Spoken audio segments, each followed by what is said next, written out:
In this video, we're going to talk about 15 ways to live once you become wealthy. It's 15 standards to live by once you become wealthy, right? I know a lot of times we have these young guys that become wealthy, or it's celebrities that become wealthy, or these different people that get rich super quick, and it immediately goes away because they have no clue how to just live a normal, stable life. And so they blow it on stuff, they get emotional, they get depressed, all this stuff. And so my goal is to talk about standards to live by once you become wealthy. Let's jump straight into it. Number one, never let money define you. Wealth is a tool, not your identity. Stay grounded in your character, not your net worth. So many people, especially this younger generation that, they're making money online, they're making money doing content creation, all this stuff. Every post you see them becomes how I made $40,000 a month, blah, blah, blah, blah, blah. Everything becomes around that dollar amount that they've been able to create, that the majority and honestly 0.1% of people have been able to do. So I understand where the ego comes from. Just don't let it take over your identity, right? Number two, stay generous. Give freely to people, causes, and opportunities. True wealth is shown in how you bless other people. I once heard a story about, I would call it a story, but I was in church and this guy talked about the apple tree, right? The apple tree, all it does is to intake water and it grows apples. Now, the apple tree doesn't eat the apples. The apples are for the people who walks by the apple tree. Same for you. Stay generous. The life that you created, the income that you created, the money that you created, yes, you did something and you took something and you had to become something before you had this fruit, but this fruit isn't necessarily just for you. It's to give back. It's to bless other people. It's to show other people what you did in order to become that in which you are. Number three, keep learning. Never stop growing. Wealth doesn't exempt you from the need for wisdom, strategy, or mentorship. The moment you stop growing is the moment you start dying, right? You're going up and down escalator. The moment you stop and you think you've made it, you're going right back to the bottom just as fast as you got up there. Number four, master stewardship. Don't just own money, manage it wisely. Know where every dollar goes and make it work for you. Don't work for the money, right? There comes a point where I think that when you become wealthy, people think that you only do what the money does. And we see this a lot with celebrities and guys that are on the internet, etc., where they will put their morals on the back burner for a paycheck, right? And you don't want to become someone like that, right? I know this isn't necessarily what this is talking about, but it kind of goes into number one as well. Like, don't let money define you. Don't let it corrupt your morals. But also just understand where your money is going and how to use it and when to use it and why to use it. Don't just spend your money because you have it and because you think everything's a good investment. Just because you have money to spend doesn't mean everything that you can spend it on is a good investment, right?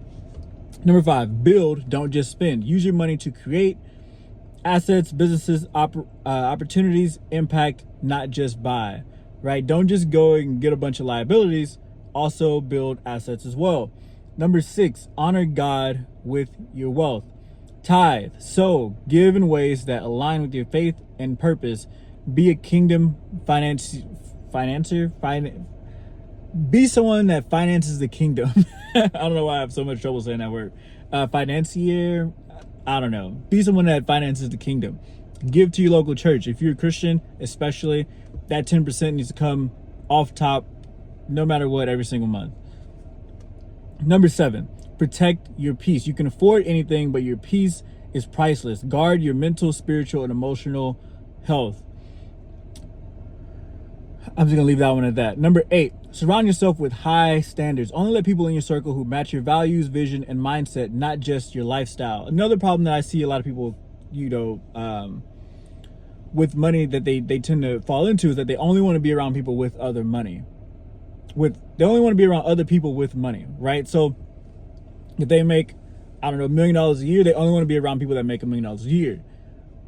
regardless of what those people's ethics are or morals. which I think that that's where that fruit on the tree analogy comes in. I think that if you're only hanging around people that are where you are and are where you want to be, there comes a point where you kind of do yourself a disservice because you're no longer helping people do what you just did. You're no longer giving back. You're no longer blessing other people. You're just trying to fit in at a certain point, right? So you kind of have to have a balance of both. Obviously, you don't want to go and corrupt your mindset with being around people that don't align with your morals and align with your vision, but you also don't want to get so far detached to the point where you don't even talk to people because you're too good and you are so full of yourself, like in option number one, letting money define who you are and what you do. So surround yourself with people with high standards. This doesn't have to be about money, right? If you're if you make $100 million, there's people like your pastor who doesn't make $100 million, but he should have high morals and high standards and a certain way to live life. They don't shun that person because they don't make the same amount of money is what I'm saying. Number 9, stay humble. Wealth may elevate your platform, but don't let it inflate your ego. Remember where you came from. Right? I was actually reading about this in Proverbs 25, where you want to let the king exalt you. Don't exalt yourself because then you'll be humbled, right? Don't exalt yourself. Stay humble. Always choose the humble route, or God himself will humble you. No matter how much money you make, God can always humble you. Number 10, say no more often. Not every opportunity, investment, or relationship is worth your time. Learn to say no without guilt. The more you say no, the better your life will be. And that's not just when you become wealthy. That's even on the path to wealth. That's even when you're broke. The more you can say no to people, the better your life will be. Because you will finally live your life and not everybody else's, right? The reason you can't say no is because you don't have a high enough self-image to value yourself as someone who wants to create life for themselves, right? You want to fit in, you want to, you don't want to be left out, you don't want this is all this stuff. Like, you got to learn to say no, and that's something you got to learn before you get wealthy. Like, you have to get that down now. Number 11, focus on legacy, not luxury. Build something that will last beyond you in your family, community, and the world. Now, another issue I see with this is, yes, you want to build legacy, right? And yeah, I understand I'm talking to people that have already created wealth, and we're talking about standards to live by once you're wealthy.